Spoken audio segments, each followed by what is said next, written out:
Good day and salutations all.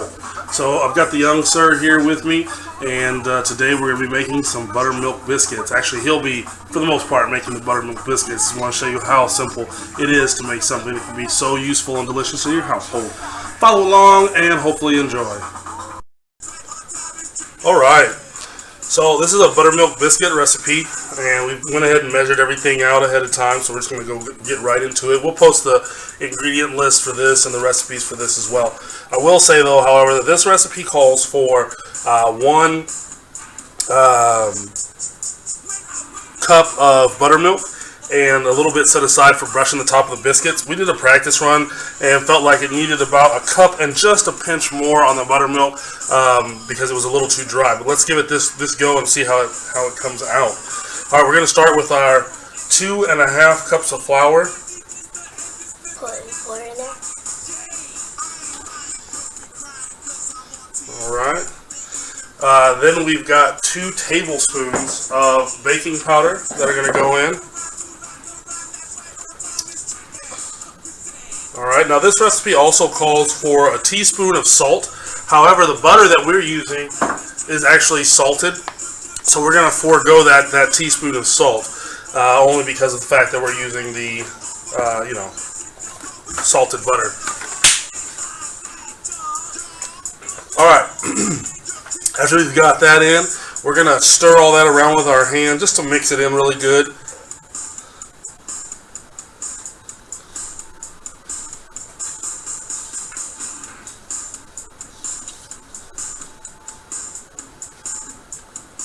And then we're going to go in with our 1 cup of buttermilk.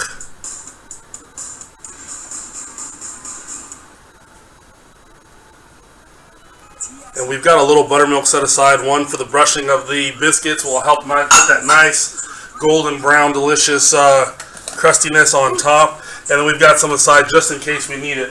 Alright, now we've got our butter. This is a 1/2 cup of butter that we've cut into little cubes. And you want to make sure that these are as cold as possible. We put ours into the freezer for a little bit just to make sure they're super cold. It's key to making some delicious fluffy biscuits.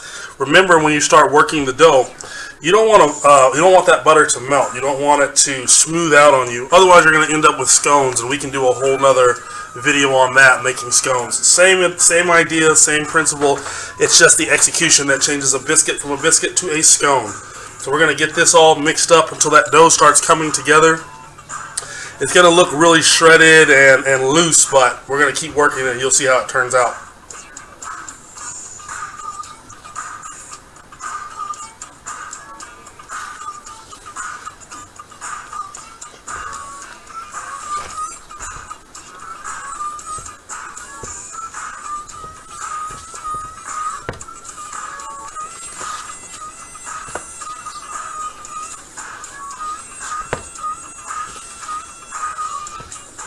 Alright, as the dough starts coming together, once we can get a lot of that loose flour together, we're going to turn this out onto the cutting board and we'll start rolling. I'm going to get my hands in here and help them out a little bit. You see how loose and dry that is? So to me, that's just a little too loose for our biscuit dough. So we're going to add a touch more of the buttermilk to it. That's less than a 1/2 cup there, so maybe a quarter. Actually, that's less than a 1/4 cup, so that's a 1/4 cup measuring. You just want to get it so you can press that dough together, just to the point where you can press it together and get it out, because you're going to have to roll it a little bit.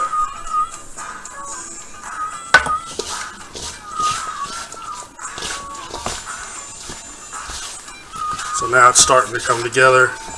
Trying not to smooth out all that butter though.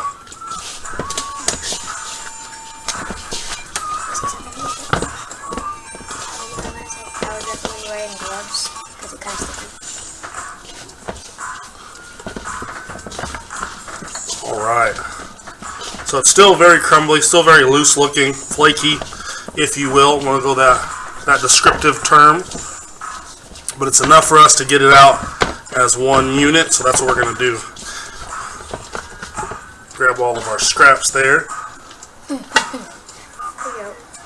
And I always like to dust my surfaces with just a little bit of flour. Just makes it easier because it is going to be a sticky situation. Alright, son, go ahead. Now, once you have it out, you're going to work it with your hands a little bit, and you want to start trying to form it the best that you can into a rectangle.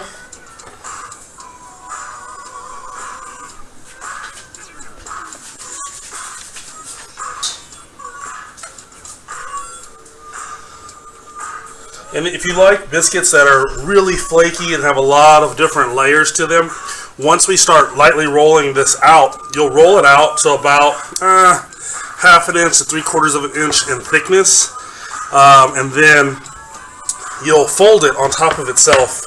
And you know, you keep folding and folding to get the nice layers. Thinking that's how croissants are made. So anyway, one thing to think about, again, we don't want to mush that butter too much, but we do want to get this rolled out and a little bit thinner. So you just want to lightly work it the best that you can. My kitchen's a little warm, so we're going to speed it up a little bit so we don't melt that butter. Go this way too, right? So at this point, we're just trying to get it to the thickness that we need it, so that we can cut our biscuits. Can't wait to eat biscuits. So you can roll it out pretty good and flat, and we're going to do one fold just to show you what we were talking about.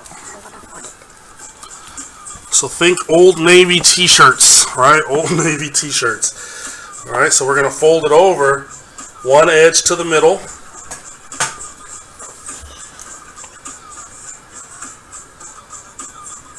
Right about here. And then we're going to fold the other edge to meet that. Alright, now fold the corners up. Like that. Fold flat, bud. Not like that. This. Boom. And then the other side if you can. And then flip it over. Great. And we're going to roll it out again. Lightly. If you can do this, you know, over and over again, for the most part, you know, and make multiple layers. Again, this is how they do croissants. That's why your croissants are always so flaky. And that's also the important thing about the butter. What allows the biscuit, other than the baking powder that goes in it, but what allows that biscuit to really plop up, get big and fluffy for you, is part of the reaction with the butter that goes into it. As the butter melts, it creates steam. The steam allows those layers to you know, expand. That's what causes that biscuit to rise like that. Alright, so we're at a point where we're pretty good. We don't want a lot of layers in our biscuits. We're going to do some smaller biscuits here. So go ahead, son, start punching those out for me. So when you're making your biscuits, make sure not to twist, because if you twist, that ends up sealing where the little slots or the folds are, stopping, like, and then it makes the biscuit not pop up very well. Outstanding. That is very true. Remember, when you're, like you said, when you're punching these down, it's called a punch. You just want to push it down as fast as you can, straight down, and not twisting. So you said twisting will seal the edges and will keep your biscuit from rising up and being extra fluffy. Good factoid, son. I remember.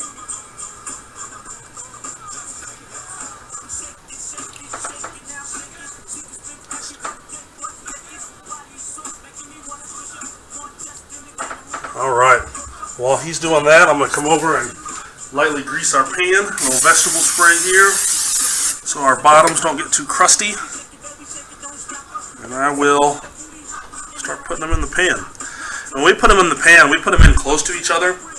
That assists with the rising. So they'll expand out a little bit, but then they're forced to go up. Alright, outstanding. Good job, bud. And we've got our oven heated to 425. Obviously, you might have to play around. You can always go lower to be safe, depending on your oven and its behavioral patterns. Alright, so we're going to take the dough that we've got left right there, form that together, roll it a little bit till it's evenly placed out for us, and then we're going to cut a few more biscuits.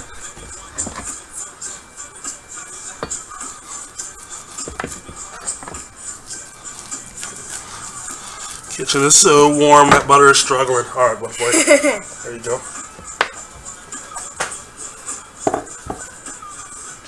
And remember, you want to have a little bit of that buttermilk left over to brush the top with. It just helps to get that nice golden brown. So while he's doing that, I'm going to start brushing these biscuits. When I say brushing, I mean spooning. All things I do not have in this house, a pastry brush. I thought we did.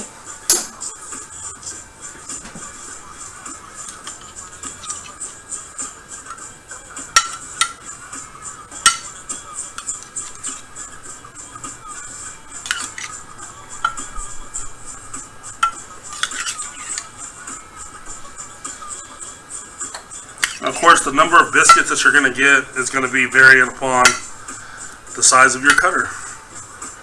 So.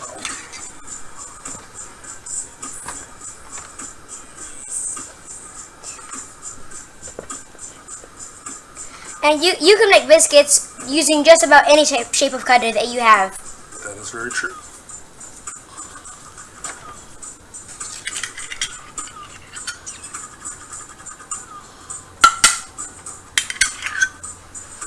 Alright. We'll slide this into view here so you can see this is what we've got so far going into our pan. Alright, so we're going to finish up this last bit of dough and get these biscuits in, like I said. Alright, so we're going to get these last biscuits into the pan and go ahead and get them in the oven. Like I said before, I think the video might have cut off on us. Got the oven set at 425, and we're going to go in, because these are miniatures, we're going to go in at 10 minutes at first, and then check them from that point. And then we'll see what the end results are. Okay, so we're going to pull these biscuits out. We ended up pushing the time up on them to 15 minutes for doneness. However, not quite as golden brown delicious on top as we had anticipated. They did start turning. Looks like, oh, that's good and hot. Did start to get there on us, so probably need to brush them with a little more a little more buttermilk. But overall, nice crumbly biscuit. That is way too hot to be doing that, but we're going to do it again anyway. So the brown's got nice, the bottom's got nice and brown right there. It's the top. So a little bit light. A couple of layers in there, nice and crumbly. So let these cool down a little bit and let's give them a taste test. Okay, so let's give it the taste test, son. You want to grab one? These are still pretty warm. We haven't cooled them down too much. Let me see here. We'll try mine with a little butter spray. Would you like some butter? Yes, please. It's very hot. Let's see. Alright, a little butter. Let's see.